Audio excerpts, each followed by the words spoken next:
tes mains, j'abandonne mes soucis. Pardonnez-moi, purifiez-moi.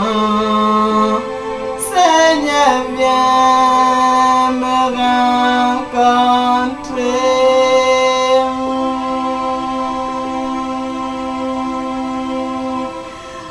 Précieux Jésus, entre tes mains, j'abandonne mes soucis. Pardonnez-moi, purifiez-moi. Seigneur, viens me rencontrer.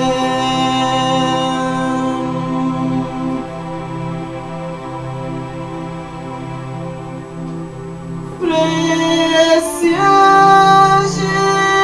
Jésus, entre tes mains, j'abandonne mes soucis. Pardonnez-moi, purifiez-moi. Seigneur, viens me rencontrer.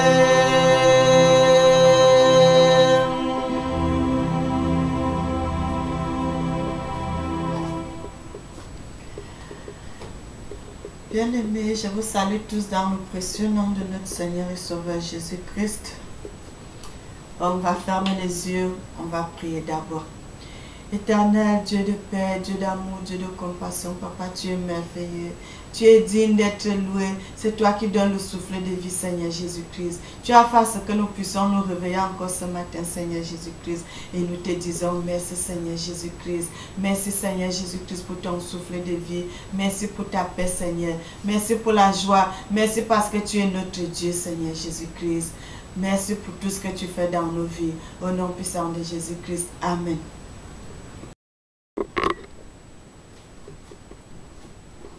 Bien-aimés, nous allons encore parler la parole de Dieu aujourd'hui parce que la Bible dit Dieu nous aime et nous a toujours aimés depuis la fondation du monde. Et c'est pour cela qu'il a donné son Fils unique afin que quiconque croit à lui ne périsse point mais qu'il ait la vie éternelle. Dieu nous aime et nous-mêmes ne savons pas que Dieu nous aime. Nous refusons la présence de Dieu. Nous refusons son amour à cause de nos comportements. Parce que nous ne voulons pas marcher selon la volonté de Dieu. Nous ne voulons pas faire ce que Dieu nous dit de faire. Bien-aimés, les temps sont mauvais. C'est le moment de saisir la volonté de Dieu. De saisir la présence de Dieu. De saisir sa voix. De marcher avec Dieu à tout moment, en tout temps et en toutes circonstances.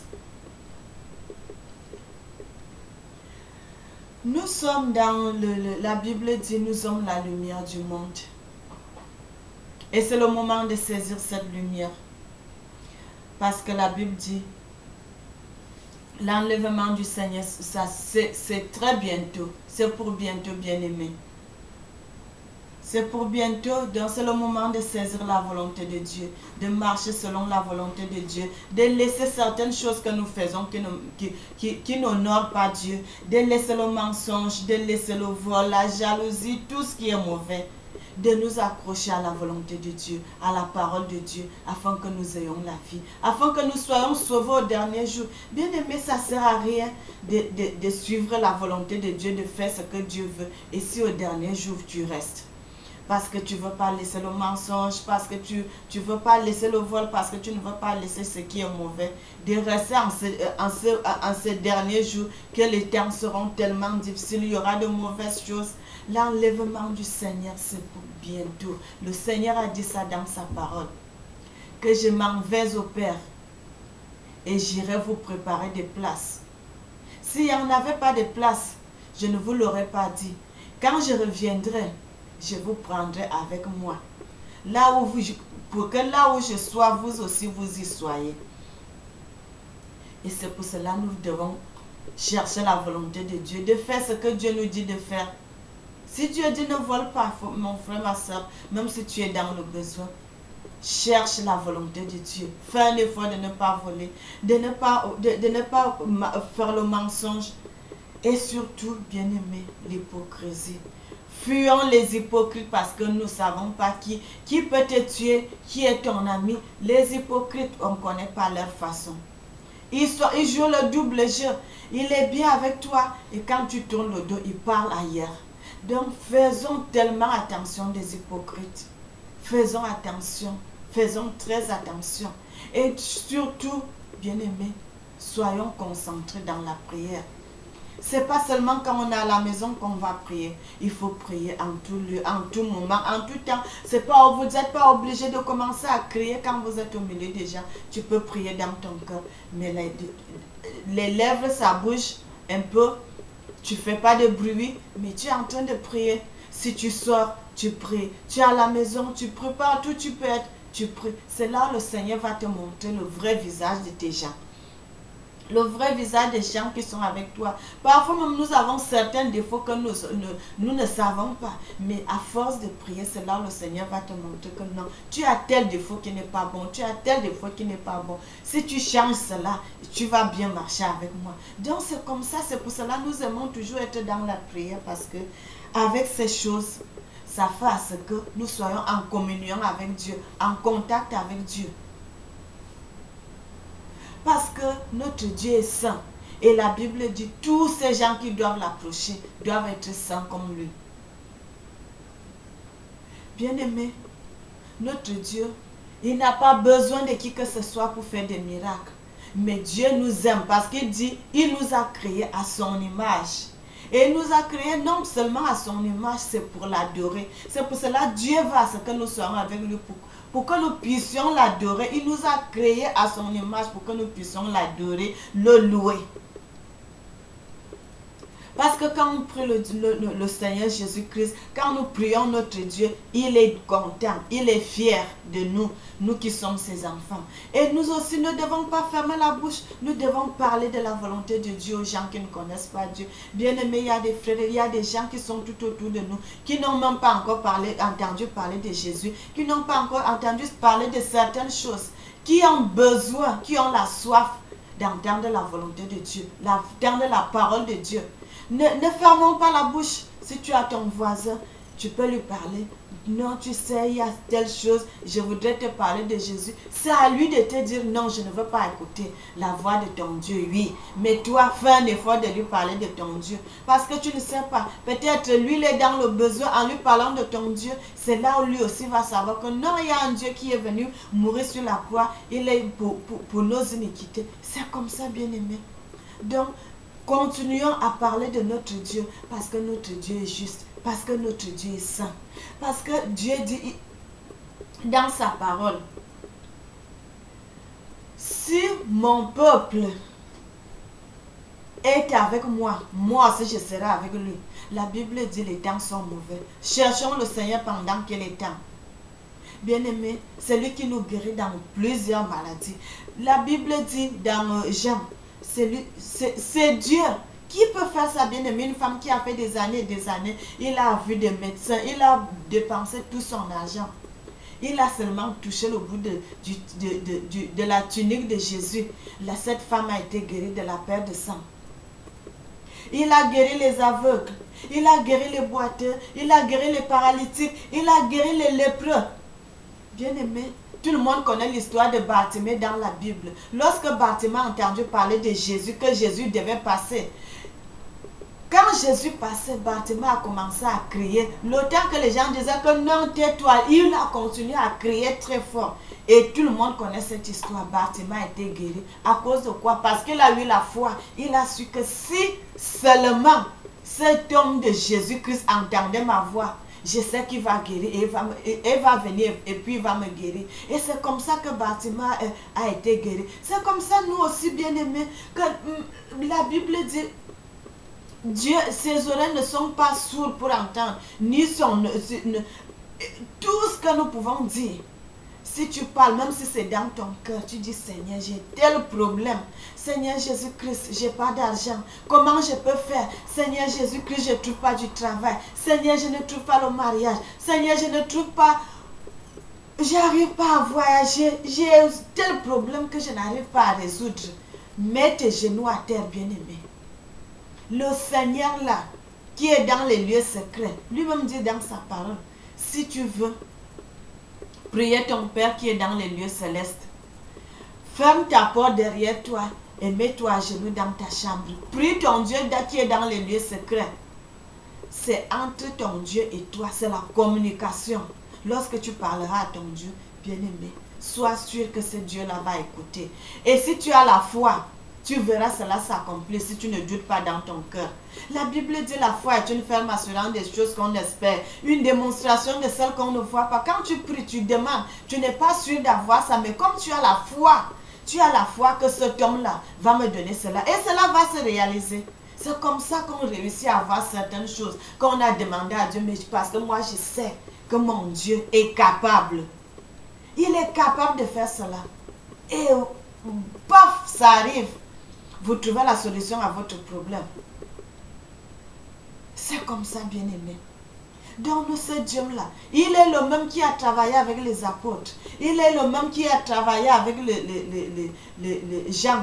Celui qui a travaillé avec Jésus quand il était sur la terre. Et c'est lui qui travaille encore avec nous aujourd'hui. Il a travaillé avec nos pères. Quand mon papa, mes grands-parents parlaient de la parole de Dieu, nous, on était des enfants vraiment bien-aimés. On prenait cela comme des contes, tout ça, des choses, en commençant à grandir. Moi, j'ai grandi dans la volonté de Dieu, dans la maison de Dieu. Et c'est comme ça que ça commençait à entrer. Et ça entrait jusqu'à aujourd'hui. Moi aussi, je commence à parler de ce Dieu-là. Parce que j'ai vu le miracle de cet homme. Parce qu'il est bon, parce qu'il est merveilleux, bien-aimé. Cet homme n'a pas changé. Il n'a pas changé le même hier, aujourd'hui, éternellement. Même quand nous serons plus en vie, nos enfants vont prendre la relève. Et il va toujours commencer. Notre Dieu n'est pas limité, bien-aimé. C'est un grand Dieu. Il fait de grandes choses. Il fait des miracles au milieu de nous. Il fait des prodiges. Il a marché avec les apôtres. C'est lui qui a délivré Daniel de la fosse au lion. Abed-Nego, qui étaient à la fournaise ardente. Et c'est Jésus qui est descendu dans la fournaise ardente. Il a été le feu. Il les a délivrés. Bien-aimés, vous savez, tout le monde connaît l'histoire d'Élie dans la Bible. Élie était un homme de foi. Élie avait son disciple Élisée. Lorsque Élie savait qu'il devait être enlevé, il est parti. Il a dit, quand son disciple l'a dit, il veut la portion, une double portion de son onction. Il a dit à son disciple, cela est difficile, mais si tu me vois partir, si tu me vois quand je serai enlevé, cela va s'accomplir. Et nous tous, nous connaissons cette histoire. Dans la Bible, même quand Élisée était mort, on a jeté le cercueil sur la tombe d'Élisée. Et cet homme est revenu à la vie. Bien aimé, notre Dieu n'a pas changé.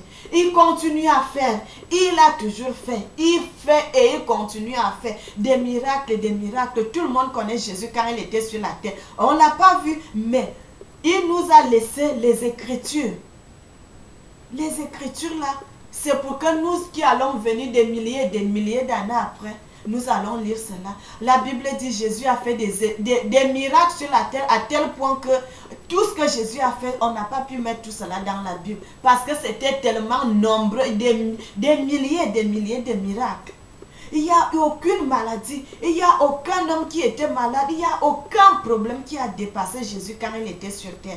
Et la Bible dit quoi? La Bible dit, nous aussi nous pouvons faire la même chose.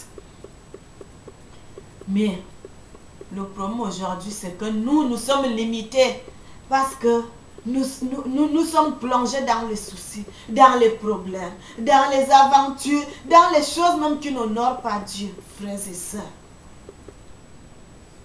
nous-mêmes, nous avons limité Dieu. Et les gens vont dire que non, Dieu n'agit pas. Dieu agit, bien-aimé. Dieu agit. Il a toujours agi. Dans nos églises, frères et sœurs, la Bible dit, ah bien-aimé, c'est un peu difficile. Parce que nous-mêmes, nous avons commencé à refuser Dieu, refuser Dieu, refuser Dieu, refuser Dieu, jusqu'à ce que nous avons mis l'argent devant. Dieu vient après.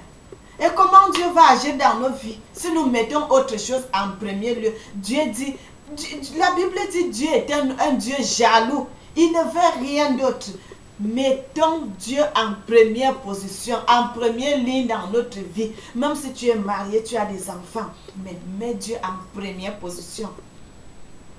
Si tu mets Dieu en première position, avant de sortir, tu dis, Seigneur, je voudrais aller telle ou telle place. Sois mon guide, sois mon avant-garde, sois avec moi. Et nettoie d'abord le chemin avant que moi je puisse passer. Tu connais ce qui peut m'arriver devant, mais c'est toi qui vas me protéger, bien-aimé. Le Seigneur fera cela. Parce que le Seigneur a besoin que nous demandions des choses comme ça. Parce que ça lui fait de la joie. Il y a des gens. Donc, il se dit, donc il y a encore des gens sur terre qui me font confiance. Il y a les gens qui me font encore confiance sur terre. Et quand on fait comme ça, Dieu est capable.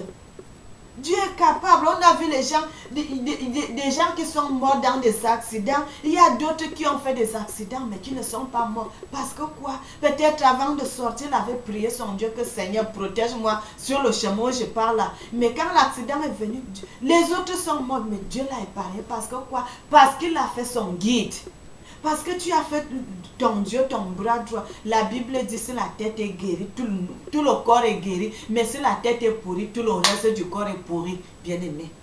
Si nous marchons avec notre Dieu, nous savons que dans ta tête, tu sais que Dieu est avec moi. Partout je peux aller, mon Dieu est là. Bien-aimé, il n'y a rien qui peut t'arriver. Il n'y a rien qui peut t'arriver. Pour ce que la Bible parle de l'enlèvement, bien-aimé. C'est très bientôt que cela va arriver. Donc c'est le moment, bien-aimé, de chercher à marcher selon la volonté de Dieu. Ce n'est pas facile, mais si on dit, moi je peux, il n'y a rien qui est difficile sur terre. Avec la force. Parce que si on a un fardeau, si on se confie par fardeau à Dieu, bien-aimé, le Seigneur va agir. Et c'est le Seigneur qui va faire ce que tu deviens, au fur et à mesure que le temps passe, tu acceptes jusqu'à ce que tu essaies d'éliminer certaines choses. Tu avais besoin de certaines choses. Le Seigneur te comble. Le Seigneur te donne ce que tu as besoin. Parce que le Seigneur fait tout ça là parce que quoi? Parce qu'il sait que mon enfant, si mon enfant n'a pas telle chose, il ne sera pas très à l'aise avec moi. C'est pour cela le Seigneur, quand tu demandes, le Seigneur te donne. Le Seigneur est capable de dire, il ne te donne pas, il ne te donne pas. Mais qu'est-ce qu'on va lui faire? Rien. Mais le Seigneur donne parce qu'il nous aime. En première position, bien-aimé, l'amour. L'amour, frères et sœurs, l'amour. Ayons l'amour. L'amour pour ton frère, pour ta soeur. C'est pas seulement le frère qui est même père, même mère avec toi. Il est un être humain comme toi. Ayons l'amour les uns envers les autres. Parce que sans l'amour, bien-aimé, on ne peut rien. C'est l'amour. C'est l'amour. Parce que la Bible dit l'amour cache une multitude de péchés. Une multitude de péchés. Parce que si ton frère il a l'amour pour ses frères, pour ses soeurs, tout ira bien. Parce que s'il y avait l'amour dans le monde, on n'allait pas avoir les guerres, tout ce qui est mauvais. Mais parce que le diable est venu semer la haine dans le cœur des gens pour qu'il n'y ait plus l'amour. C'est pour cela qu'il y a tout ceci. C'est pour cela qu'il y a tout ça. Là, tellement les gens aiment l'argent. Ils ont fait de cet argent leur idole. Ils ont mis l'amour de Dieu de côté. Bien-aimé, continuons à aimer. Continuons à soutenir les faibles. Continuons à être avec ceux qui n'ont rien. Continuons à être en parfaite communion avec tout le monde. Et avec l'amour de Dieu, bien-aimé, nous allons continuer. Nous allons avancer. Nous allons faire de grandes choses.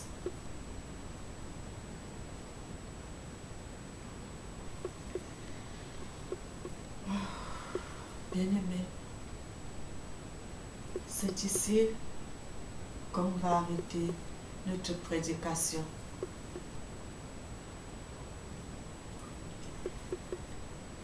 Éternel Dieu de paix, Dieu d'amour, Papa, tu es merveilleux, Seigneur Jésus-Christ. Papa, tu es digne. Seigneur Jésus-Christ, que puis-je te donner? Ce n'est que ma vie, Seigneur. Ce n'est que ma vie, Seigneur. Ce n'est que ma famille, Père éternel. Parce que sans toi, je ne peux pas avancer. Sans toi, je ne peux rien, Seigneur Jésus-Christ. Sans toi, le monde ne peut pas exister. Seigneur Jésus-Christ, tu connais tout ce qui se passe en ce moment. Et nous continuons à prier, Seigneur. Afin que, Seigneur mon Dieu, que tout ce qui est comme maladie, tout ce qui est comme épidémie, tout ce qui est comme fléau, Seigneur Jésus-Christ, que cela puisse disparaître. Et que nous soyons tous guéris. Que les malades qui sont dans les hôpitaux, Seigneur, qui retrouvent la guérison. Que ceux qui sont dans les maisons, Seigneur Jésus-Christ, retrouvent les guérisons, Seigneur. Dans ceux qui sont dans les prisons, ceux qu'on ne connaît même pas, Seigneur Jésus-Christ. Mais que tout le monde puisse retrouver la guérison, Seigneur. Parce que c'est toi seul qui peux guérir. Père éternel, parce que c'est toi seul qui peut donner la paix. C'est toi seul qui peut donner la guérison. C'est toi seul qui peut donner la joie. C'est toi seul qui peut donner l'assurance, Seigneur. Père éternel, parce que sans toi, on ne peut rien d'autre. On ne peut rien faire, Seigneur. Parce que sans toi, le monde est limité. Sans toi, nous courons vers la catastrophe, Seigneur. C'est pour cela nous t'élevons en cette journée. Nous t'élevons en ce moment, Seigneur, parce que tu es merveilleux. Parce que c'est toi, celle qui est venue mourir sur la croix pour nos péchés. Tu as donné ta vie pour nous, afin que nous soyons libérés. Seigneur Jésus-Christ, sois béni, sois magnifié, sois exalté. Au nom puissant de Jésus-Christ, nous t'avons prié. Amen.